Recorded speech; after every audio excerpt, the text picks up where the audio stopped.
Hi friend, good evening, नमस्कार। कैसे हैं? उम्मीद करते हैं कि आप अच्छे ही होंगे। आज फिर से आपके सामने एक छोटा सा टॉपिक लेकर आया हूँ इतिहास के संदर्भ में।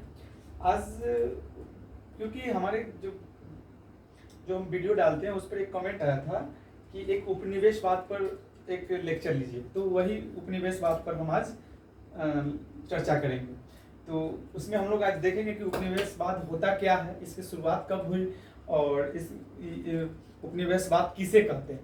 तो इस सभी के बारे में आज हम लोग विस्तार से बात करेंगे। तो बिना देरी करते हुए सेशन को लाइक एंड शेयर कर दीजिए और शुरू कीजिए। उपनिवेशवाद,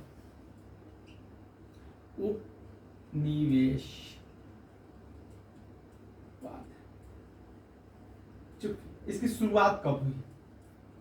तो चूंकि इसकी शुरुआत की अगर हम बात करें तो हमें जाना पड़ेगा 14वीं शताब्दी में। 14वीं शताब्दी में हमको जाना पड़ेगा, आप लोग को भी चलना पड़ेगा। चलिए अब 14वीं शताब्दी को घूम के आते हैं।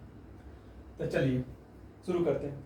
तो होता यह है कि 14वीं शताब्दी के मतलब 14वीं शताब्दी के पूर्व एक पूरे राष्ट्र में, पूरे देश में, पूरे विश्व में राजा का शासन स्थापित था। और राजा का शासन स्थापित था और राजा के पास सारा का सारा शक्ति था। और सारा का सारा शक्ति होने के कारण राजा क्या था? निरंकुश राजा हो, यानी राजा के ऊपर नियंत्रण लगाने वाला ऐसा कोई भी तंत्र स्थापित नहीं था। इसलिए राजा क्या था कि निरंकुश था। निरंकुश होने के कारण क्या था कि राजा का इतना वर्चस्व स्थापित हो गया था, इतना मतलब कि अहंकार राजा हो गया था कि वह किसी को अपने यहाँ बूझता नहीं था। राजा यह मानता था कि हम ईश्वर का देन है। और राजा ये भी कहा करते थे कि हमें ईश्वर से बात भी होता है, हमें ईश्वर के जो भी हम शासन व्यवस्था स्थापित करते हैं वो ईश्वर का ही कहा हुआ हम स्थापित करते हैं। उन्होंने अपने मतलब कि अपने को ईश्वर का अवतार मानने लगा। इस कारण से वह क्या नाम है, प्रजा पर बहुत क्रूर शासक करता था, बहुत मतलब क्रूरता अत्याचार किया करता था। अब जो शासक, जो वहाँ के लोग रहा करते थे, वो अब राजा से विलुप्ति हो चुका था। यानी विलुप्ति माने राजा से वो परेशान हो गया था। और वो चाह रहा था कि किस प्रकार से इससे हमें छुटकारा मिले। इसी संदर्भ में हुआ ये कि इसी संदर्भ में क्या नाम है, धर्म सुधार आंदोलन हुआ, प्रबोधन हुआ, वैज्ञानिक हुआ, इन सभी होते चला गया। इसकी शुरुआत यूरोप से हुआ था। यूरोप में यह सब प्रबोधन हुआ, क्या नाम है, धर्म सुधार आंदोलन हुआ, उसके बाद क्या नाम है, औद्योगिक क्रांति हुआ। तो ये सब क्रांति के कारण राजा की वर्चस्व समाप्त हो गया। और एक यूरोप में एक ऑटो साम्राज्य हुआ करता था, एक बहुत विशाल ऑटो साम्राज्य हुआ करता था। और वह ऑटो साम्राज्य था, लेकिन जब प्रबोधन, धर्म सुधार आंदोलन ये सब जब हुआ ना, इससे लोग क्या हुए, जागरूक हो गए। जिसके कारण अब राजा के खिलाफ क्या हुआ, विरोध करने लगे और राजा का विरोध होने लगे। इस कारण से क्या हुआ कि ऑटो साम्राज्य का विभाजन हो गया। एक बड़ा सा ऑटो साम्राज्य था, कुछ इस प्रकार के था। ये एक ऑटो साम्राज्य हुआ करता था यूरोप, अभी जो पूरा मध्य एशिया है, यूरोप है, ये एक ही में हुआ करता था। तो यहाँ क्या था कि एक ऑटो साम्राज्य हुआ करता था। जब ऑटो साम्राज्य हुआ करता था तो इसमें राजा का, निरंकुश राजा का स्थापित शासन व्यवस्था स्थापित था, जिसके कारण वह बहुत सारा क्रूरता किया करता था, अत्याचार किया करता था। इतना तक कि लोगों के सांस के अलावा जितना भी विषय था, सभी विषय पर राजा का अधिपत्य स्थापित था। तो लोग उनसे लोगों को विलुप्ति उठ गई थी। अब लोग चाह रहे थे कि अब हम इनसे कैसे भी हमें छुटकारा मिले। इसलिए धर्म सुधार आंदोलन, प्रबोधन, इसके बाद औद्योगिक क्रांति किए, उसके बाद विश्व का खोज होने लगा। तो वह ये कि इसमें विभाजित हो गया, ये दो पार्टों में, ये दो पार्ट में विभाजित हो गया। एक पार्ट पश्चिमी पार्ट हो गया, एक पार्ट पूर्वी पार्ट हो गया। पश्चिमी पार्ट यूरोप कहलाने लगा। पश्चिमी पार्ट, ये जो दो भागों में विभाजित था, तो ये भाग यूरोप कहा जाने लगा और ये मध्य एशिया कहने लगा। क्योंकि उस समय इस्लामिक का उद्भव हुआ ही था और इस्लाम का उद्भव हुआ था। वो उस समय का प्रगतिशील धर्म हुआ करता था। और क्योंकि प्रगतिशील इसलिए हुआ करता था कि इस्लामिक जब उत्पत्ति हुई तो उसका जो अवधारणा था, उसका जो उद्देश्य था, उसका जो नीति था कि उसमें इस्लामिक में कोई भी किसी मतलब कि किसी के प्रति भी भेदभाव नहीं किया जाएगा। जात पात के आधार पर किसी के आधार जात पात या काला गोरा या इन सभी के आधार पर किसी को भेदभाव नहीं किया जाएगा। इसलिए वह एक प्रगति समाज, एक प्रगति धर्म हुआ करता था। अब उसका विकास होने लगा कि इस पर उसका वर्चस्व स्थापित हो गया। और वर्चस्व स्थापित हो गया तो इस्लामिक वर्चस्व जब इस पर स्थापित हो गया, तो इस्लामिक जब वर्चस्व स्थापित हो गया तो इस्लाम के जो धारण करने वाले थे, चाहे इस्लाम के जो धर्मगुरु हुआ करते थे, वह सब इस्लाम का प्रचार करना शुरू कर दिए। जिस कारण से अब क्या करने लगे कि धार्मिक प्रचार प्रसार करने लगे, अब धर्मांतर की नीति अपनाने लगे। तो होता क्या है, इतना तक समझ गए, अब आगे के पार्ट समझिए। इतना तक समझ गए कि इस पर इस्लामिक धर्म था। अब रुक जाइए, अब दूसरा पार्ट लाएंगे तभी आप समझिएगा। तो देखिए, वह पहले करता था कि यूरोप में जब ये का विभाजन नहीं था, तो वह विभाजन नहीं था, तो यूरोप में यूरोपीय व्यापारी भारतीय व्यापारी के माने कि भारत के साथ अप्रत्यक्ष व्यापार किया करता था। अप्रत्यक्ष मतलब कि वो सीधे तौर पर भारतीय व्यापारी से व्यापार नहीं करता था, लेकिन वह व्यापार करता था। जिससे क्या हुआ कि भारतीय वस्तुओं का आदान प्रदान यूरोप में हुआ करता था, माने कि ये अरबीय व्यापारी के द्वारा। तो होता यह कि भारतीय वस्तुओं का मांग बढ़ जाता है वहां पे यूरोप में। होता है कि इसका विखंडन हो गया। तो भाई विखंडन हो गया यहाँ पे, मतलब कि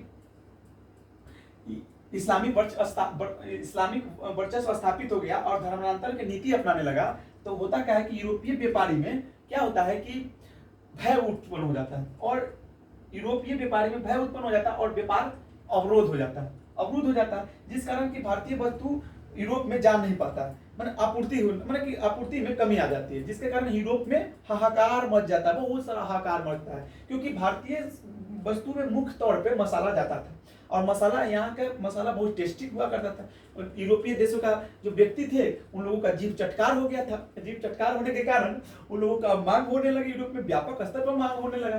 तो जिसके कारण हुआ कि जब ये रास्ता बंद हुआ तब ये लोग क्या कहे, सोचे कि अब हम एक वैकल्पिक मार्ग की खोज करना चाहिए भारत के साथ व्यापार करने के लिए, क्योंकि भारत तो यहाँ है ना, कुछ इस तरह से कुछ भारत है। तो वह भारत के व्यापार माने कि कुछ यहाँ पे है, कुछ ऐसे भारत है, यहाँ पे भारत है, यहाँ पे एशिया है, क्या नाम है, अफ्रीका है। तो क्या हुआ कि यहाँ पे भारत, ये लोग क्या चाह, यहाँ के जितने राष्ट्र थे, जैसे में उसमें उन्नति में था स्पेन और पुर्तगाल और स्पेन यहाँ पे मैंने पश्चिमी किनारे पर हुआ करता था। ये क्या था, अटलांटिक ओशियन है, अटलांटिक महासागर है। तो यहाँ पे स्पेन और पुर्तगाल हुआ करता है, स्पेन और पुर्तगाल था। तो ये लोग क्या किए कि वैकल्पिक मार्ग की खोज करने लगे। तो वैकल्पिक मार्ग का खोज करने लगा तो ये लोग निकला समुद्र में कूद गया। सोच लीजिए, एक मसाला के चलते चटकार, जीव के चलते समुद्र में कूद गया, ना भय लगा, ना डर लगा कि इतना बड़ा समुद्र है, कितना बड़ा जानवर विशाल हुआ, डूब जाएंगे कि मर जाएंगे। नहीं, हम खोज के रहेंगे जीव का चटकार। तो जीव का इतना बड़ा चटकार था वो लोग, तो खोज में निकला तो सब बहुत पहले तो सब निकल गया, लेकिन कोई पहुंचा नहीं। लेकिन पहुंचा कौन, तो वास्को डी गामा यहाँ पहुंचा। यहाँ पे उसे अरबियन व्यापारी से भेंट हो जाता है, और अरबियन व्यापारियों को कहता है कि हमको भारत जाने के लिए रास्ता चाहिए। तो अरबियन व्यापारी उसे भारत ले जाता है, यहाँ पे ले जाता है। यहाँ पे हिंदू राजा जमोलियन का शासन व्यवस्था स्थापित है। जब यह यहाँ पहुंचता है तो वहाँ के हिंदू राजा स्वागत करता है, क्योंकि हमारे भारतीय संस्कृति सबसे सर्वश्रेष्ठ संस्कृति है। इस हमारे संस्कृति में अतिथि देवो भव, यानी कि अतिथि को सत्य संस्कार किया जाता है। उसी प्रकार यहाँ पे जब ये पहुंचा वास्को डी गामा 1498 में, 98 जब पहुंचा तो यहाँ पे उसको स्वागत करने लगा, स्वागत किया। और वास्को डी गामा बोला कि हम व्यापार के लिए आए, हम व्यापार करना चाहते हैं। इन्हें अधिकार दे दिया, क्योंकि पहले से यहाँ पे स्थापित था अरबियन और गुजराती व्यापार, लेकिन वो लोग का मन बढ़ गया था, दुएगो था, मन बढ़ गया। तो वस्तु का दाम नहीं खरीदता था ज्यादा, इसमें मतलब ज्यादा दाम में नहीं खरीदता था, जो मन था उसमें खरीदता था, और लाभ नहीं होता था लोगों को। जिस कारण से एक और ये भी कारण हो सकता है, तो इनको अधिकार दे देंगे। जब ये यहाँ से व्यापार करने जाते हैं तो क्या होता है कि 60 गुना ये लाभ कमा लेते हैं। पुर्तगाली जब लाभ प्राप्त कर लेता है, 60 गुना लाभ प्राप्त करता है। तो जब पुर्तगाली के जब इतना लाभ होने लगा तो क्या हुआ कि आर्थिक स्थिति समृद्धि हो गया, सब आर्थिक समृद्धि होने लगा, अब इसको विकास होने लगा, अब उन्नत होने लगा, वहाँ के लोगों का रहन सहन चाल वाल ये सब सही सही हो, जीवन प्रत्याशा सब ठीक ठाक होने लगा, हम सब उन्नत किस्म से लगेगा। जिसके आसपास के जितने भी देश थे वो सब घबराने लगे, सोच में पड़ गए कि भाई पुर्तगाल का ऐसा क्या खजाना मिल गया कि पुर्तगाल इतना जल्दी इतना विकसित हो गया। क्योंकि आपको एक चीज बताना चाह रहा हूँ कि यूरोपीय प्रवृत्ति एक ऐसी प्रवृत्ति है कि वो जब भी कुछ चीज का खोज करेगा तो किसी को बताएगा नहीं। आज भी वो प्रवृत्ति चल रही है। एक ऐसे हरामखोर लोग हैं, यूरोपीय कम हरामखोर है, अभी बताते हैं हरामखोरी क्या क्या किया। तो होता यह है कि यह बताता नहीं, कम करीब करीब 100 वर्ष तक नहीं बताया। अंत में कैसे कैसे खोज कर कैसे कैसे खोज किया सब देश मिलकर, मतलब पूरी तरह से जान जोखिम लगा दिया। तो एक उसके बाद 1595 ईस्वी में डच आता है भारत में। डच आता उसी क्रमबद्धता में अब आने लगा, अब लोग आने लगा। अब उसी समय हुआ क्या कि यूरोप में औद्योगिक क्रांति शुरू हो गया। औद्योगिक क्रांति शुरू हो गया। अब औद्योगिक क्रांति शुरू हो गया, अब यूरोप में बड़े बड़े उद्योग की स्थापना होने लगा। जब बड़े बड़े उद्योग की स्थापना होने लगा तो उद्योग के लिए क्या चाहिए? एक कच्चा माल और एक विस्तृत बाजार चाहिए कि नहीं चाहिए? जब अगर उद्योग स्थापित होगा तो उसको एक कच्चा माल चाहिए और उसमें से जो प्रोडक्शन होगी, जो उत्पादन होंगे, उसको बेचने के लिए एक बाजार चाहिए। तो बाजार चाहिए। तो हुआ ये कि यूरोप में पूरा देश यूरोपीय, जैसे फ्रांस हो गया, इटली हो गया, जर्मनी हो गया और ब्रिटेन हो गया, ये सब में औद्योगिक क्रांति होने लगा। औद्योगिक क्रांति हो गया, उद्योग स्थापना करने लगा। अब इस देश को एक बाजार भी चाहिए, कच्चे माल भी चाहिए। तब ये लोग क्या किए कि ऐसे क्षेत्रों को ढूंढना स्टार्ट कर दिए कि जो अल्प विकसित हो। अल्प विकसित मतलब वो विकासशील ना हो, वो विकसित ना हो, उस पर शासक व्यवस्था मतलब कि शासन व्यवस्था का स्थिरता ना हो, अस्थिर हो। तो वैसे क्षेत्र को खोजने में होड़ लग गया। तो आते हैं पहले अफ्रीका आते हैं। तो अफ्रीका में तो आज भी गरीबी तो जान ही रहे। तो अफ्रीका भी बहुत गरीबी अफ्रीका में बहुत सारा गरीबी है, बहुत सारा आज भी गरीबी, उस समय भी गरीबी। तो यहाँ के क्षेत्रों पर अब इन देशों के द्वारा इन सब क्षेत्रों पर क्या होने लगा? वर्चस्व स्थापित करने लगे और अब क्षेत्र हथियाने लगे। जब हथियाने लगे तो क्या हुआ कि इस क्षेत्र पर जब हथियाएंगे, ठीक, तो इन्हें कच्चे माल और बाजार की कैसे लाभ होगा? जब तक इस पर उनका नियंत्रण नहीं रहेगा तब तक तो लाभ नहीं होगा। तो नियंत्रण के लिए क्या चाहिए?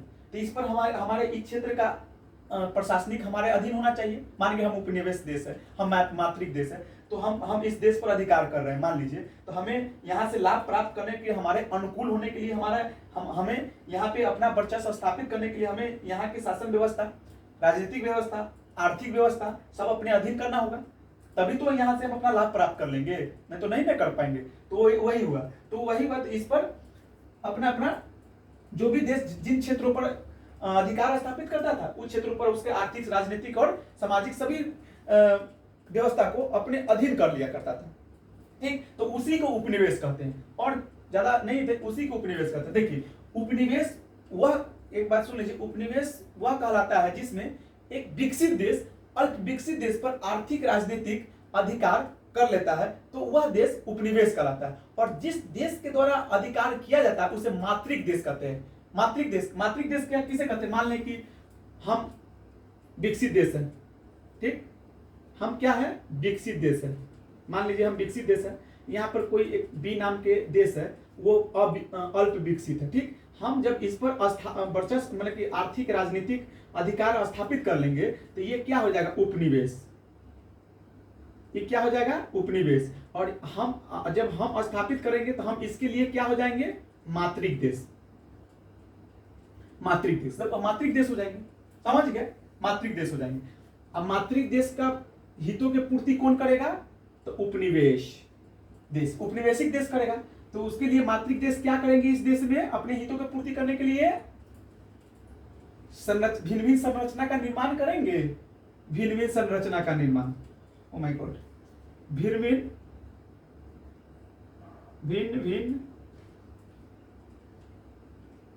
संरचना का निर्माण भिन्न संरचना का निर्माण। मान लीजिए जैसे वो अपने हितों की पूर्ति करने के लिए प्रशासनिक व्यवस्था स्थापित करेंगे, अपने उपनिवेशों की पूर्ति करने के लिए यातायात को सुगम बनाएंगे, उसमें रेलवे स्थापित करेंगे, वहाँ पे शिक्षा भी देने का काम करेंगे, शिक्षा व्यवस्था भी स्थापित करेंगे ताकि लोग शिक्षित होंगे तभी तो उनके वस्तु को जो वहाँ पे उत्पादन किया जा रहा है, वस्तु जो ये जीन्स पहने हुए हैं, ये टी शर्ट चाहिए कुछ, ये सब हमारे संस्कृति का थोड़ी है। ये सब पश्चात संस्कृति का प्रकोप है। तो जब तक हम शिक्षित नहीं होंगे, तब तक हम हमारे पास शिक्षा नहीं होगा, तब तक हम उनके वस्तुओं को हम अपना ही नहीं सकते। उसलिए उन लोगों को क्या शिक्षा भी देने लगा, शिक्षा भी देने लगा। तो जब शिक्षा देने लगा तो इसी में एक नए वर्ग का उद्भव होता है, जिसे मध्यम वर्ग कहते हैं। और यही मध्यम वर्ग शिक्षा प्राप्त करके उनके अवशोषण का जो वो अवशोषित कर रहे थे उसके बारे में वो जान गए, और उसके लिए वह जान गए। अब उसके लिए अब सबको अब जनाने लगे। जब वहां के जो क्षेत्र के लोग थे वो जनाने लगे। भारत के संदर्भ में भी देखा जा सकता है, ऐसा कोई बात नहीं। भारत भी एक उपनिवेशिक देश था। तो मान लीजिए भारत में सब व्यवस्था स्थापित किया, रेलवे स्थापना किया 1893 में, यातायात किया, उसके बाद दूरसंचार किया स्थापित। तो ये सब की कोनो थोड़ी ना हम लोग को शिक्षित करने के लिए कि नहीं हम लोग शिक्षित, तुम लोग शिक्षित नहीं हो, चाहे तुम लोग को ये मतलब कि यातायात की सुविधा नहीं है, चाहे संचार की सुविधा नहीं, तो हम लोग तुमको सुविधा प्रदान, ऐसा थोड़ी ना किया। ऐसा तो किया नहीं, वो ऐसा तो चाहता नहीं था, वो तो अपना हितों के लिए किया। तो इसीलिए भारत में करने लगा। तो भारत में एक नए वर्ग का उद्भव हुआ जिसे मध्यम वर्ग, और वो मध्यम वर्ग इनकी जो शोषणकारी नीति है उसको वो जान गए। और इसके कारण हुआ कि उनके में राष्ट्रीय चेतना जगने लगे। और राष्ट्रीय चेतना जब जगने लगा तो उन लोगों को क्या किए कि लोगों को जगाना शुरू कर दिया। इनकी जो रेलवे स्थापना करने से क्या हुआ कि एक क्षेत्र से दूसरे क्षेत्र में लोग जाने लगे, जिससे क्या हुआ कि एक क्षेत्र का विचार दूसरे क्षेत्र में जो क्षेत्रीयता के आधार पर जो बटा हुआ था, और वो क्षेत्रीयता के आधार समाप्त उखाई को भरने का काम किया। और एक स्थान से दूसरे स्थान तक आदान प्रदान विचार होने लगा। हम अपने समस्या को उनको बताने लगे, वो हमारे समस्या को बताने लगे, जिससे क्या राष्ट्रीयता की भावना होने लगी, उत्पन्न होने। और यही राष्ट्रीय की भावना उत्पन्न हो रहा आगे चलकर वो आंदोलन के रूप में परिवर्तित हो जाता है। और वह आंदोलन के माध्यम से क्या करते, उपनिवेशिक